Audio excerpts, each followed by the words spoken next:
Olá, caros amigos. Eu sou Gabriel Velasquez e este é o canal O Espiritualista. Hoje trago a vocês uma mensagem espiritual de Chico Xavier, um dos maiores nomes do Espiritismo, que ao longo de sua vida dedicou-se a levar consolo, esperança e esclarecimento aos corações aflitos. Esta mensagem traz reflexões profundas sobre os tempos atuais, revelações que convidam à mudança interior e à busca pela paz, podendo até transformar a forma como enxergamos os desafios que enfrentamos no mundo. Acredito sinceramente que vocês ficarão tocados com o que será compartilhado. Esta carta foi psicografada pelo médium Fernando Souza, na Casa Espírita Santo Antônio, na cidade de Uberlândia. Antes de seguirmos para a psicografia, quero fazer um pedido especial a você que enfrenta dificuldades na saúde, na vida financeira ou tem um ente querido necessitando de orações. Deixe seu nome completo nos comentários. Nesta sexta-feira estaremos reunidos em nosso centro espírita em um momento de fé, pedindo pela sua cura, proteção e libertação. Agora, vamos à psicografia. Amados irmãos, boa noite. A sessão de hoje se faz envolta em uma necessidade profunda do espírito humano, como se as vozes silenciosas do mundo nos pedissem amparo, como se os corações aflitos da terra batessem em uníssono, clamando por entendimento, por consolo e, acima de tudo, por paz. Não foi sem esforço que me permiti trazer estas palavras, pois muitas vezes o silêncio também é uma forma de respeito diante da dor. Mas há momentos em que calar-se seria negar o dever de servir, e servir, meus irmãos, é ouvir o sofrimento do outro como se fosse o nosso próprio. A inquietação no plano espiritual, não no sentido de desordem, mas de compaixão profunda, porque vemos com olhos que não mais se prendem à matéria aquilo que muitas vezes escapa à visão humana. A guerra que hoje assola regiões da Terra não é apenas um conflito entre nações, nem apenas disputa de interesses, nem tampouco um episódio isolado na história dos homens. É antes de tudo o reflexo de algo que ainda vive dentro de cada criatura, a dificuldade de amar, de ceder, de compreender. Falo-vos, irmãos, não como quem acusa, mas como quem observa com tristeza e esperança ao mesmo tempo. Tristeza pelo sangue que se derrama, pelas mães que choram seus filhos, pelas crianças que perdem o lar, pelos homens que partem acreditando defender causas que muitas vezes não compreendem plenamente.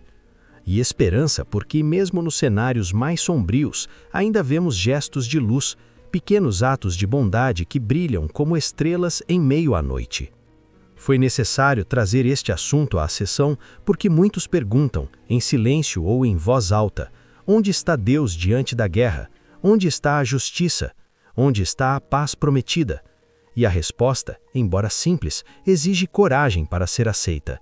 Deus está onde sempre esteve, no íntimo de cada um, aguardando que o homem desperte para a própria responsabilidade. Não é Deus quem cria a guerra, meus irmãos. A guerra nasce quando o homem se afasta de sua essência divina. Ela cresce quando o orgulho fala mais alto que a razão, quando o interesse se sobrepõe à fraternidade, quando o medo substitui a confiança. E assim, pouco a pouco, aquilo que poderia ser resolvido com diálogo transforma-se em dor coletiva. Do lado de cá, vemos os espíritos que chegam após os conflitos, muitos ainda confusos, muitos sem compreender o que lhes aconteceu, muitos presos às últimas imagens de dor. E há também aqueles que, ao despertarem, começam a perceber que a vida não terminou, que continuam sendo filhos de Deus, que não foram abandonados. Estes são amparados com carinho, conduzidos a locais de recuperação, onde pouco a pouco reencontram a paz que lhes foi tirada no mundo físico. Mas não pensem que apenas os que partem sofrem. Os que ficam também carregam feridas profundas, às vezes invisíveis aos olhos do mundo. A guerra não termina quando cessam os combates, ela continua dentro das almas, nos traumas, nas lembranças, nas perdas irreparáveis. Por isso, mais do que nunca, é preciso falar de paz, mas de uma paz que não seja apenas ausência de conflito, e sim presença de amor. Vejo, irmãos, que muitos desejam saber quem está certo, quem está errado, quem deve vencer. Mas, do ponto de vista espiritual, essa pergunta perde força, porque na guerra ninguém vence verdadeiramente.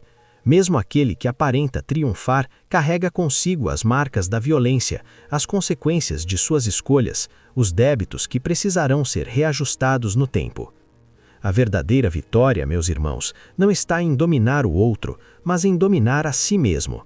Não está em impor sua vontade, mas em aprender a ceder quando o bem maior assim o exige. Não está em vencer batalhas externas, mas em conquistar a paz interior.